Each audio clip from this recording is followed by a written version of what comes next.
주님과 함께하는 교회에서 보내드리는 이른 아침 햇살 받기 프로그램입니다.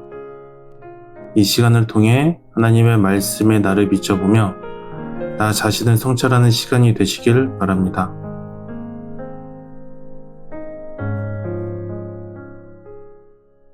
이른 아침 햇살 받기 시간입니다.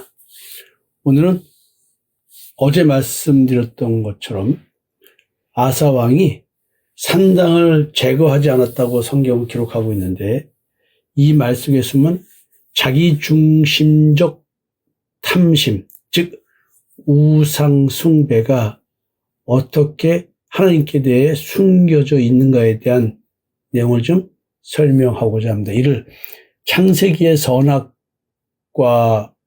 미혹과 바울의 선악과 해석을 비교하면서 이걸 좀 얘기해 보려고 합니다. 아사는 왜 산당을 제거하지 않았을까요? 성경적으로 보면 이것은 자기 중심적 신앙이 잔재되어 있는데, 종교개혁의 어찌 보면은 마지막 단계라고 해도 과언이 아닌 상태였습니다. 근데 이거를 어찌 보면 유다 백성들의 편의를 위해서 내비뒀다는 얘기죠. 그러나 이것은 은밀한 내면의 우상을 상징합니다. 왜냐하면 내 편의적 신앙생활을 하기 때문에 그렇습니다. 인간의 내면에 하나님처럼 되고자 하는 탐심이 있죠.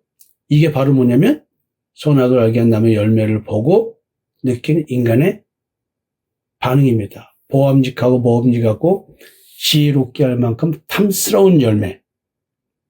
근데 이거를 먹으면은 선악을 아는 일에 하나님과 같이 되는 겁니다. 그럼 이 탐심이 어떻게 신앙 속에 숨어서 작동하는지 이 산당에 대한 개념을 좀 보려고 합니다. 그래서 창세기의 선악과 사건은 바울은 율법과 복음을 해석할 때 이걸 얘기하기 때문에 한번 이런 측면에서 이야기를 해보려고 합니다. 아사가 그의 조상 다윗같이 여호와 보시기에 정직히 행했다고 성경은 말한다. 근데 단서조항이 묻습니다. 산당은 제하지 않아야했다. 그러나 아사의 마음이 일평생 여호와께 온전하였더라. 그렇지만 마지막에 가서는 이거 열왕기상 15장 11절에서 14절의 말씀인데요. 그러나 지금 역대하에서는 묘하게 얘기를 합니다. 그렇지가 않은 것이죠. 아사가 처음에는 하나님을 믿는 믿음으로 종교개혁을 단행했습니다. 자기 어머니 왕후를 폐위까지 할 정도였죠. 그러나 끝에 가서는 그렇지가 않습니다. 처음은 믿음으로 승리하지만 후반부는 불신으로 전쟁이 야기되고 병으로 죽게 됩니다.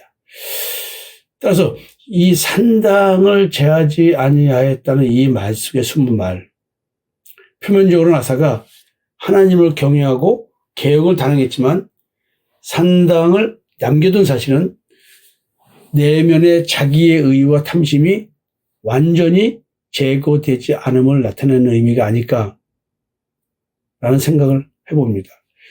산당의 의미는 내 방식으로 하나님을 섬기겠다는 의지가 숨어 있습니다. 산당은 원래 하나님을 위한 제단이었습니다. 그러나 예루살렘 성전이 세워진 이후에도 사람들은 자기 편한 것, 자기 방식으로 제사를 드리던 것이 산당입니다. 즉 하나님을 섬긴다는 명목 아래 예루살렘 성전 중심의 신앙이 아니라 자기 중심의 신앙 행위를 고수한 것입니다. 어찌 보면은 기복적 신앙을 의미하는 것이 아닐까 이렇게 생각을 해봅니다. 결국 아사는 공적 개혁에는 열심이었습니다. 하나님께만 제사해야 한다는 절대 중심성까지는 이루지 못한, 결국 솔로몬처럼 왕권을 강화하기 위한 그런 종교개혁이었는가 이렇게 생각해 볼 수 있는 것이죠. 겉으로는 신앙인데 내면 깊은 곳에 여전히 내가 추구하는 자기 의의 경건이 남아있는 신앙을 추구한 사람 아닌가 이렇게 생각을 해봅니다. 그래서 이 말을 산당을 제하지 않았다는 말로 표현하고 있는 것이 아닌가.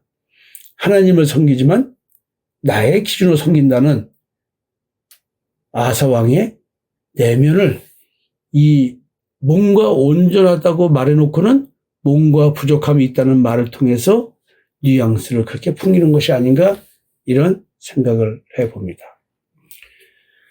이 이야기를 선악과 사건과 좀 연결시켜 보려고 합니다. 하나님은 분명히 먹지 말라고 했습니다. 근데 마귀는, 사탄은 너희가 그것을 먹는 날에는 너희 눈이 밝아져가지고 하나님과 같이 된다고 얘기했습니다. 그래서 하나님께서는 그 먹지 말라고 한 이유가 너희들이 하나님과 같이 선악을 아는 일에 하나님과 같이 될 거기 때문에 그래서 먹지 말라고 한 거야. 이렇게 말합니다. 결국 성경에서 얘기하는 것은 인간이 태어나면서부터 갖고 있는 옛사람의 본질, 본성이 뭐냐면 하나님처럼 되고자 하는 자기 중심적 인간으로 태어난다는 것입니다. 이게 혼돈과 공허와 깊은 흡에 쌓인 마음의 땅을 가진 존재라는 얘기를 하는 겁니다. 선악과는 그냥 뭐 먹는 먹거리에 대한 얘기가 아니라는 겁니다. 이것은 선악을 아는 일에 하나님께서 선악을 알게 하냐 아니면 자기 스스로 아느냐, 지금 존재의 주권에 대한 문제를 선악과를 통해서 표현하고 있습니다. 선악의 기준은 하나님의 관점이 아닌 인간 스스로, 나 스스로 판단하는 시도입니다. 즉 하나님께 순종하기보다는 내가 옳고 그름을 정하겠다는 내 중심적, 내 자아 중심적, 내 생각, 내 기준, 내 양심의 기준, 이거 중심으로 해서 하나님이 원하는 하나님의 의를 이루겠다. 이렇게 나는 하나님을 위해서 의를 추구하는데 그 의는 이미 존재가 죄의 종이 되어버린 상태이기 때문에 불가능하다는 얘기거든요. 그러니까 산당을 얘기할 때 선악과 본질을 깨달으면 결국 신앙 안에 남아있는 자기 중심적 신앙, 자기가 하나님이 되는 신앙, 즉 내가 하나님께 올바로 예배 드릴 거야, 너희들 필요 없어, 난 내 식대로 할 거야 라고 하지만 이 속에는 자기 기준이 있다는 것이죠. 그 자기 기준이라는 말이 뭐냐면 자기가 하나님과 같이 된 존재이기 때문에 내가 하나님 섬기는 방식을 정하겠다는 거거든요. 아사가 하나님을 섬겼지만 하나님 중심의 예배 질서, 즉 예루살렘 성전 대신에 산당을 남겼다는 것이죠. 내가 판단하기에 이거 남겨도 괜찮다라는 자기 합리화의 신앙이었습니다. 이게 바로 뭐냐면 선악을 알게 한 나무의 열매를 먹은 인간의 본질적 태도라는 것이죠. 하나님을 섬기되 내 방식으로. 우리 교회 성도들 그렇게 하나님의 관점에서 예수 그리스도의 십자가의 대속의 은총을 믿는 믿음의 실체가 무엇인지를 얘기하고 강조하고 글로 끌어가도 야, 콧뚜레를 한 소가 그렇게 아파도 안 가겠다고 음매음매 소리지면서 뻗팅기는 것 같은 느낌. 하나님을 섬기되 내 방식으로, 이거죠. 그래서 산당은 에덴에서 금지된 열매를 자기 판단으로 먹었고 지금 분단된 남유다에서는 금지된 제단에서 자기 방식으로 섬겼습니다. 모두 내가 중심이 돼서 하나님을 섬기는 그런 행위였습니다. 좀 과도한 비약일 수도 있지만 본질을 놓고 얘기할 때는 이렇게 설명도 가능합니다. 왜냐하면 여러분들이 선악과는 결국 율법을 말하는데 율법의 계명을 이용해서 죄가 우리에게 온갖 탐심을 발생하게 했기 때문에 이런 해석이 가능한 겁니다. 그래서 이제 바울이 율법과 자기 그리고 복음을 대조해서 얘기를 합니다. 율법으로 말미암지 않고는 내가 죄를 알지 못했으니 탐내지 말라 이렇게 율법에서 말했기 때문에 내가 탐심을 알았다는 거예요. 그렇게 안 했다면 내가 탐심을 몰랐다는 얘기죠. 로마서 7장 10절입니다. 그죠? 율법은 선악과처럼 옳고 그름의 기준을 제시합니다. 하나님이 정하신 기준은 선하지만 인간의 내면에 있는 자기 의와 온갖 탐심은 그 기준을 이용해서 자기 자신을 높입니다. 이게 자기 의를 추구한다는 얘기죠. 그래서 바울은 로마서 7장 8절에서 죄가 계명을 이용해서 내 마음속에 온갖 탐심을 발생시켰다는 거예요.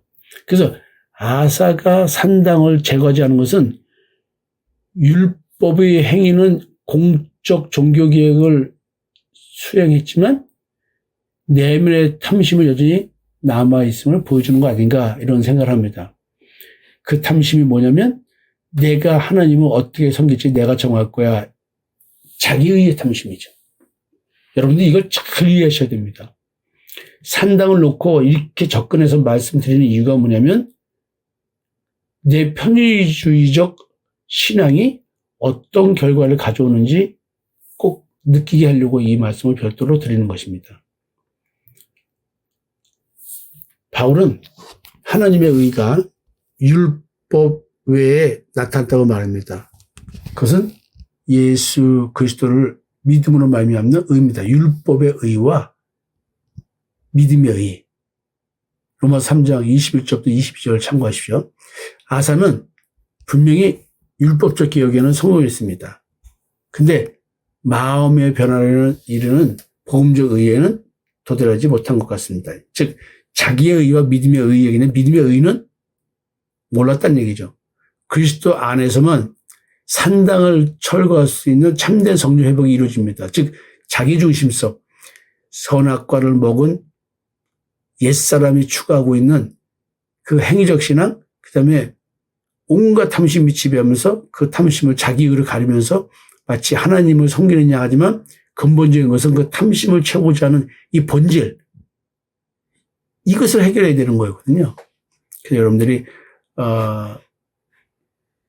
산당 이야기를 통해서 이걸 어떻게 그 선악과 사건과 연결하고 그 율법과 연결하고 십자가와 연결할까? 여러분이 이런 의미를 가지면서 제가 가진 생각대로 오늘 말씀을 좀 쭉 따라서 이해해 보셨으면 좋겠습니다. 그래서 산당은 내 마음에 선한 거다.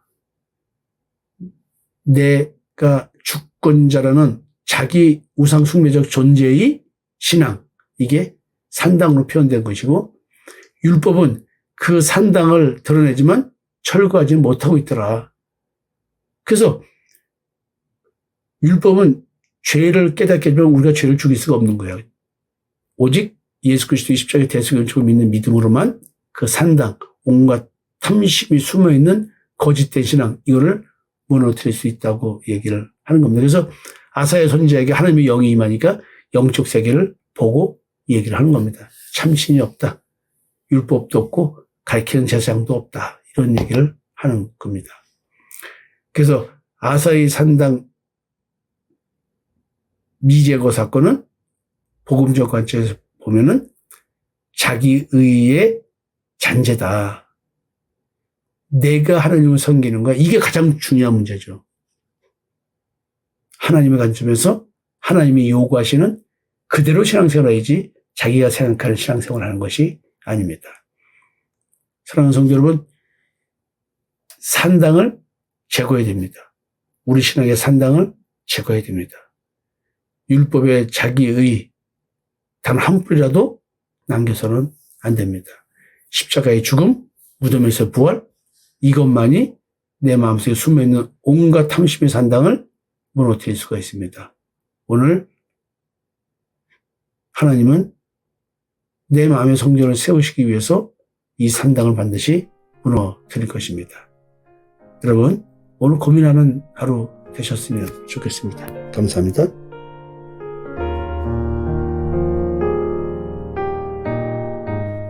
지금까지 이른 아침 햇살 받기 프로그램이었습니다. 오늘 하루도 믿음 안에서의 삶을 누리시는 여러분이 되시기를 기도합니다.